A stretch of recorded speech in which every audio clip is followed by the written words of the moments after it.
Hello students, now we will start with the second point of this theorem. For alpha belongs to C, the following are equivalent. Alpha is integral over QK.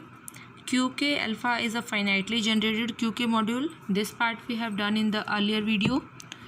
Alpha integral over QK है and this is finitely generated QK module. You can, for this you can watch the previous video.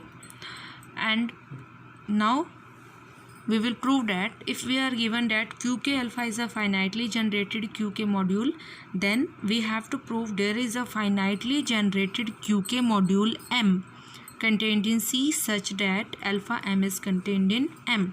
अगर QK alpha finitely generated module है, then एक M ऐसा exist करेगा such that alpha M is contained in M.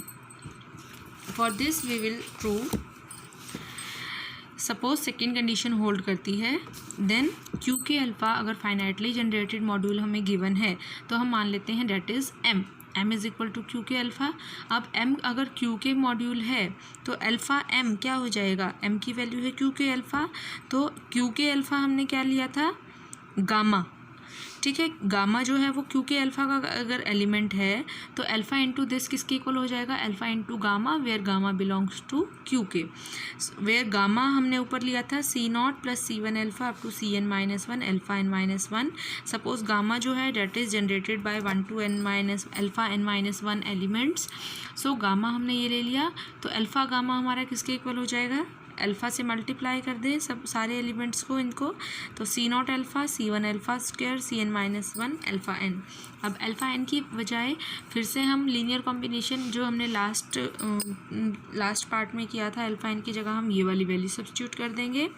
अब इनको combine करते हैं, alpha की पावर n-1 वाले कोफिशिएंट्स को इकट्ठा कर लेंगे, अल्फ़ा के ऐसे ही A0 और कोफिशिएंट यहाँ से कुछ नहीं है, फिर A1 अल्फ़ा के साथ C0 अल्फ़ा को कॉमन, इसमें से अल्फ़ा कॉमन ले लेंगे तो उस नए कोफिशिएंट को नाम दे देंगे C1 डैश. इस तरह से हर एक को नया नाम दे दिया हमने नए कोफिशिएंट्स को. तो ये जो है ये भी M से बिलोंग करेगा क्योंकि M के QK मॉड्यूल है generated by 1 to alpha n-1 और ये भी उन्हीं का लीनियर कॉम्बिनेशन है. So this will belongs to M. So हमने अल्फ़ा M का कोई एलिमेंट लिया था, अल्फ़ा गामा अल्फ़ा M का एलिमेंट था जो कि M से बिलोंग कर गया. इसका मतलब अल्फ़ा M के सारे एलिमेंट M से बिलोंग करेंगे. सो alpha M is contained in M. Now we will move towards the third part. In the third part we have to prove अगर कोई finitely generated QK module exist करता है such that alpha M is contained in M, we have to prove this alpha is integral over QK. हमें अब prove करना है कि alpha जो है वो इंटीग्रल ओवर QK होगा. अब देखिए इसके लिए क्या करना है, हम एक M finitely generated QK module लेकर चलते हैं such that alpha M is contained in M. अब क्योंकि ये फाइनाइटली जनरेटेड है तो suppose U1 U2 up to UN this generate M as a QK module. Suppose ये इसके जनरेटर्स ले लिए हमने, finite number of generators. Then alpha UI belong करेगा M से क्योंकि ये सारे M के जनरेटर्स हैं, तो अल्फ़ा M क्योंकि कंटेन्ड इन M है, सो अल्फ़ा UI जो है, जो अल्फ़ा इंटू UI वो भी M से बिलोंग करेगा for all I1 to N since alpha M is contained in M. अब अल्फ़ा UI हम डिफ़ाइन करते हैं, मान लेते हैं अल्फ़ा UI जो है वो हमारा इसके इक्वल है summation J1 to N alpha AIJ UJ for I1 to N. अगर हम इसको मैट्रिक्स फॉर्म में देखें तो ये हमारा क्या बनता है, summation AIJ UJ for I1 to N. अब देखिए अगर हम इसको मैट्रिक्स फॉर्म में करते हैं तो हमारे पास क्या वैल्यू आ जाती है इसकी, summation J1 to N alpha UI is equal to summation over J है तो AI1 U1 AI2 U2 up to AIN UN. अगर इसको मैट्रिक्स फॉर्म में लिखते हैं, अब फॉर I1 to N है तो ऐसे ही हमारे पास अगर I की वैल्यू 1 to N पुट करें तो N इक्वेशंस बनेंगी. तो अगर उसको मैट्रिक्स फॉर्म में कन्वर्ट करें तो A11 U1 A12 U2 A1n UN, फिर A21 U1 A22 U2 A2n UN. Similarly last equation के आएगी U1 AN2 U2 ANN UN। इस तरह से हमारे पास जो ये मैट्रिक्स फॉर्म में देखें तो अल्फ़ा यू आई हमारे पास ये वाली मैट्रिक्स बनेगी for I1 to N। Now let A, हमने जो ये कोफिशिएंट्स हैं AIJ, इनको हमने ए मैट्रिक्स मान लिया। अब हमने एक बी मैट्रिक्स डिफाइन की है, that is alpha IN minus A. अब अल्फ़ा क्योंकि स्केलर है तो अल्फ़ा के साथ आइडेंटिटी मैट्रिक्स ले लिया, अल्फ़ा IN माइनस ए, जिसको हमने नाम, जिसके वैल्यू जो आएगी उसको हमने BIJ नाम दिया है। तो बी की वैल्यू निकालते हैं, alpha IN means identity matrix minus A हमने ली है ये AIJ कोफिशिएंट मैट्रिक्स।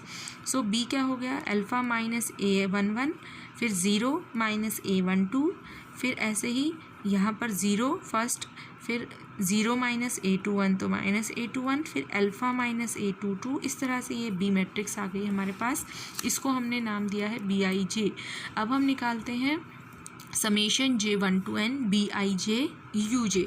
देखिए ये हम जैसे हमने अल्फ़ा यू आई को खोला था, अल्फ़ा यू आई हमारी इस फॉर्म की आ गई थी, तो ऐसे ही अगर हम बी ऑफ यू आई को खोलेंगे, U I means this, B of U I को खोलेंगे for I1 to N, then वो हमारी कुछ इस टाइप की मैट्रिक्स बनेगी, बी क्योंकि हमने लिया है BIJ, तो summation J1 to N BIJ UJ। अब इसको खोलते हैं, BIJ की वैल्यू हमारे पास क्या है, BIJ हमने लिया है बी मैट्रिक्स को अल्फ़ा IN माइनस ए, तो BIJ की जगह वैल्यू पुट कर दी alpha del IJ minus AIJ। देखिए ए क्या है, AIJ मैट्रिक्स, ए की जगह पर AIJ पुट कर दिया। अब अल्फ़ा आई था, आई भी आइडेंटिटी होती है और डेल IJ भी हमारी आइडेंटिटी मैट्रिक्स बनती है, क्योंकि डेल IJ कैसे डिफाइन करते हैं हम, इफ़ आई और जे इक्वल हैं तो उनकी वैल्यूज़ 1 होती है उसकी डेल IJ की, अदरवाइज़ वैल्यू होती है 0। इसका मतलब ये भी आपकी आइडेंटिटी मैट्रिक्स बनती है, तो उसकी जगह हमने ये वैल्यू यूज़ कर ली, इससे कोई फ़र्क नहीं पड़ेगा आपको। Summation J1 to N BIJ की जगह ये वैल्यू आ गई, UJ UIJ की नोटेशन में लिख दिया for all I1 to N। अब इसको हम दो पार्ट्स में ब्रेक कर लेते हैं, एक पार्ट आ जाएगा आपका अल्फ़ा, अब देखिए हमारे पास ये आ गया है summation J1 to N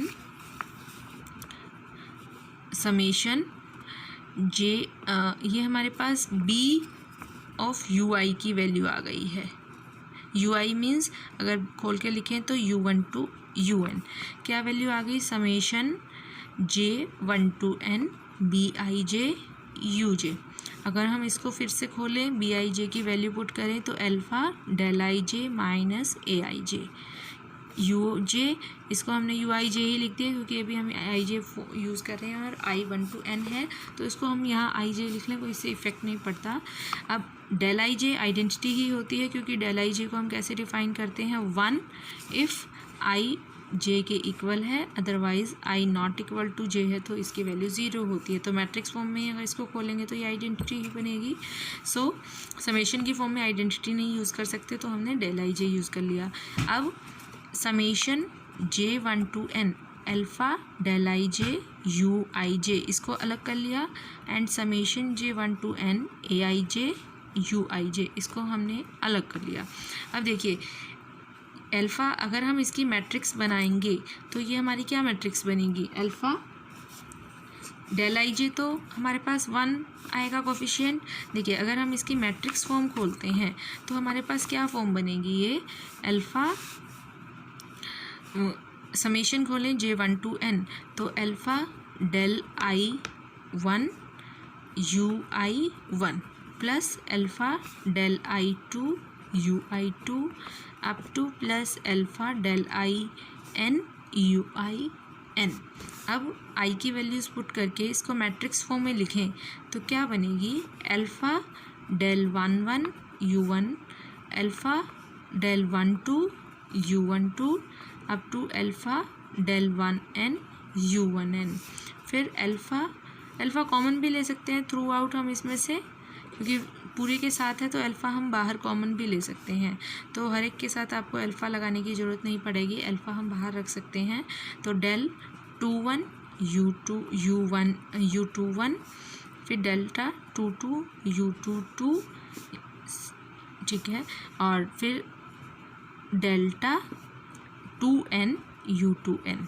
similarly nth रो हो जाएगी N1 UN1, फिर delta UN2 UN2 up to delta NNN UNN। अब देखिए डेल 1 की वैल्यू होती है 1, इसकी 0, इसके भी 0, ये भी 0, ये 1, ये 0 0 0 1। तो ये हमारे पास क्या बचेगी, डायगोनल एलिमेंट्स के अलावा बाकी सब एलिमेंट्स तो हो जाएंगे हमारे पास 0। तो इसका मतलब ये मैट्रिक्स हमारी क्या बन जाएगी, देखिए ये हमारी क्या मैट्रिक्स बन जाएगी, अगर हम alpha into U11 0 up to 0, फिर U22 0 0 अप टू UNN। तो इसको हम शॉर्ट फॉर्म में क्या लिख सकते हैं, अल्फ़ा UI। ठीक है।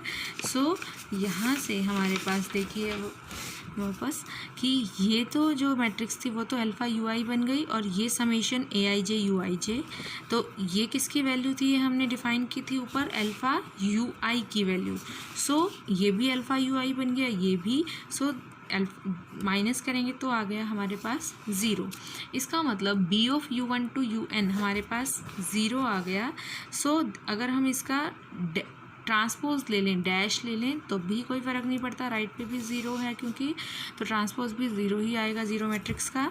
बट U1 टू UN का ट्रांसपोज 0 के इक्वल नहीं हो सकता, क्योंकि ये तो हमारे जनरेटर्स हैं तो नॉन ज़ीरो होंगे सारे, तो ये 0 मैट्रिक्स के इक्वल नहीं आ सकती। और क्योंकि ये कॉम्प्लेक्स से भी बिलोंग करती है, तो डिटर्मिनेंट ऑफ, अगर हम इसका डिटर्मिनेंट लें तो वो किसके इक्वल आएगा, 0 के, क्योंकि 0 मैट्रिक्स है।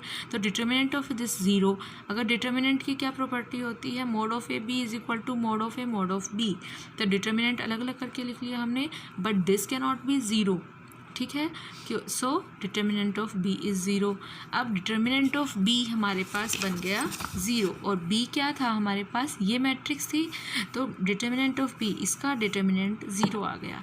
अब अगर हम इसका डिटर्मिनेंट खोलते हैं तो हमारे पास क्या बनेगी, पॉलिनोमियल इक्वेशन बनेगी जिसकी डिग्री अल्फ़ा की पावर n होगी विद, और वो जो है मोनिक पॉलिनोमियल बनेगी। अगर हम इसका ऑर्डर 2 लेते हैं, मान लो 2 जनरेटर्स लिए, तो हमारी 2 कोफिशिएंट 2 रो कॉलम की मैट्रिक्स बनेगी। तो उसको आप शॉर्ट में सॉल्व करके देख सकते हैं कि अल्फ़ा स्क्वायर में आपकी पॉलिनोमियल बनेगी, इसका डिटर्मिनेंट जो आएगा वो एक पॉलिनोमियल आएगा जो अल्फ़ा की पावर 2 होगी। ऐसे ही n रोज़ हैं, तो अल्फ़ा की पावर n में हमारे पास पॉलिनोमियल आएगी अल्फ़ा में, लेकिन अल्फ़ा की पावर n का कोफिशिएंट जो है वो 1 होगा। इसका मतलब वो एक मोनिक पॉलिनोमियल होगी। सो डिटर्मिनेंट ऑफ b जो है वो मोनिक पॉलिनोमियल आएगी हमारे पास, और इसका मतलब इन क्यू के अल्फ़ा, इसका मतलब क्या हो गया, अल्फ़ा में मोनिक पॉलिनोमियल आएगी तो अल्फ़ा जो है वो इंटीग्रल ओवर क्यू के हो गया, क्योंकि कोई भी एलिमेंट इंटीग्रल होता है अगर उसकी कोई मोनिक पॉलिनोमियल एग्जिस्ट करती है। तो अल्फ़ा की monic polynomial determinant of b exist कर गई हमारे पास। सो अल्फ़ा बिलोंग करेगा क्यू के से, यही हमें प्रूव करना था। In the next video we will do QK is integrally closed. That is also very important topic.